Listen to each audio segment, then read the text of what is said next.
mentioned the community around that hypervisor, which I think was started by a storage company or something along those lines. And the community is named bhyve, and it is spelled very differently. The name will be in the description below.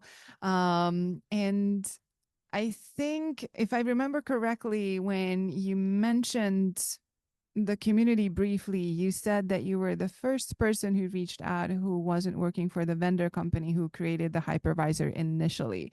And then you put in a lot of work to build a community. Can you talk a little bit about how your like initial interaction was with the people who created the project, and then what it took to get involved and also do this community building activity around it? It is a fascinating one, and I'm grateful to you for helping me reflect on it because I've just been on autopilot, kind of on the banana peel, sliding along for like a decade now. So there were some happy accidents. There was a developer summit session unveiling it. And I walked in and I didn't know you had to register separately for that and even pay a little for lunch, even though I wasn't eating their lunch. And so having spent some time with NetBSD Zen, as I mentioned, and I contracted someone to develop sysjail on OpenBSD for want of a container, I was highly motivated and like sitting down to Unix in the first place. The moment someone said, hey, we've got a native hypervisor, I instantly latched on. I just realized that the conversation that produced that took place about a year earlier at an event that's no longer with us, Meet BSD, where it was a pure unconference, and we thought, okay, let's all get in a circle and discuss a topic. And we broke the rules on unconference, and we didn't split out into groups, and we discussed our hypervisor options. And for licensing reasons, there was no option to bring in the established ones, be it KVM, be it Zen, and that would be hard to produce a new one, etc. So through the evolution of hardware, luckily the hardware acceleration for hypervisors was just arriving. I had very little awareness of that, but bhyve happened to be a very, very simple minimalistic hypervisor that leveraged heavily newfangled features like virt.io and hardware acceleration built into every CPU. That's now taken for granted. That's just the norm now. But back then, I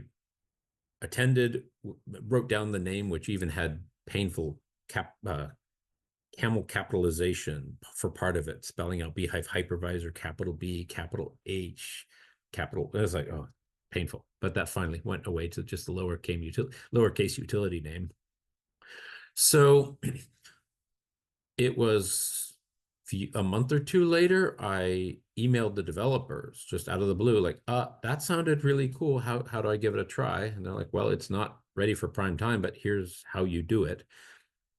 And it was a very raw technology and had, I won't go deep into the limitations there, but let's just say a guest would be burning up your CPU core at 100% because that's just that was the shortest path, was to produce a minimally viable hypervisor, and they achieved that. So there were pretty strict hardware requirements. There were strict configuration requirements, and it was a really cool parlor trick. It made a little virtual machine that was by developers for developers. At that point, it was a great development tool if you were building an OS, but for a user who's accustomed to a big proprietary solution for virtualizing things, not to name names, it was absolutely not for them. So step one was to write an article about it, hands-on bhyve. I stepped through and like, here's how you can too give it a try, with all the disclosures that no, this is not ready for prime time. It's kind of primitive. It will disappoint you in some ways, but it does some things really well, and it's fundamentally reliable.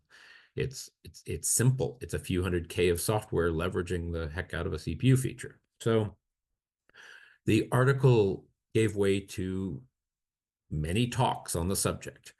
And I like to think back, I was just, how do they say, screaming from the bell tower, hey, it's a thing, check it out. It now does this. It now does this. It now has Linux guest support. It now has Breakthrough. It has Windows guest support. That was in Stockholm. I announced that.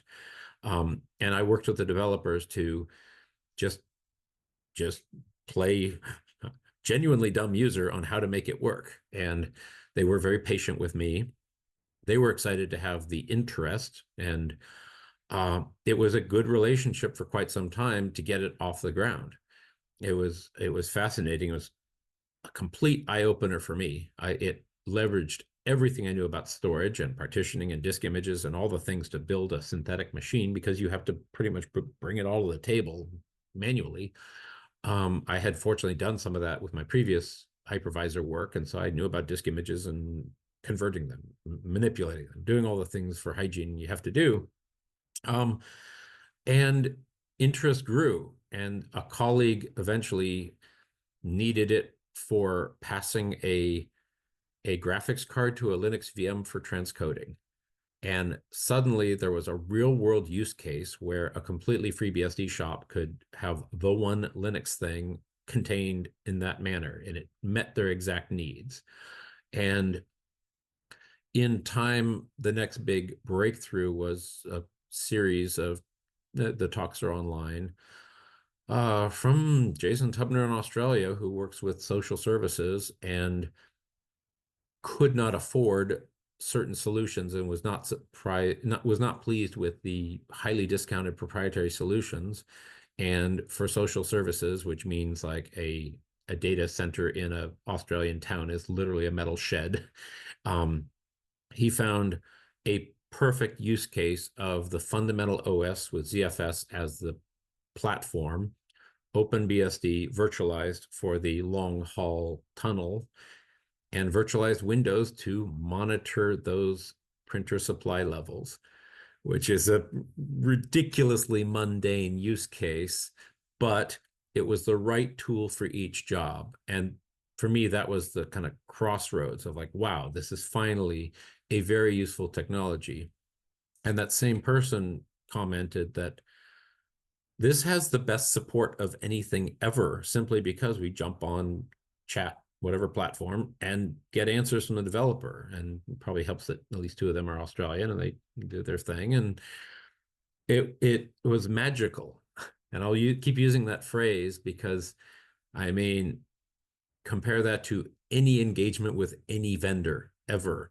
You just don't get that access. You don't get that amazing functionality for potentially no cost. It just proved to me that, okay, we did it. We pulled it off. Free software can genuinely compete, and you can follow the evolution of like what needs to happen to make it super user friendly. And I've hosted a call since like 2018 on that very topic. Okay, what has to happen? And that gets back to the occasional fundraising, like adding features recently, TPM emulation. That's a trusted TPM, yeah, the compute little security module in most laptops and some servers, et cetera, et cetera. So um, I like the formality of a conference talk. And one of those three conferences I mentioned earlier requires a paper or a semblance of a paper. And I think that formality is really good because it forces me, at least, to put my thoughts together in a very clear way. It is the antithesis of an IRC chat. It is a very formal, structured argument. And I was a CS minor. I was a religious studies major. I was in it for getting my writing good, and that's been invaluable in exactly that. Writing a conference paper is very much a writing skill, especially a conference talk, a blog post. Those you need full words, you need them to add up, they need to do their thing.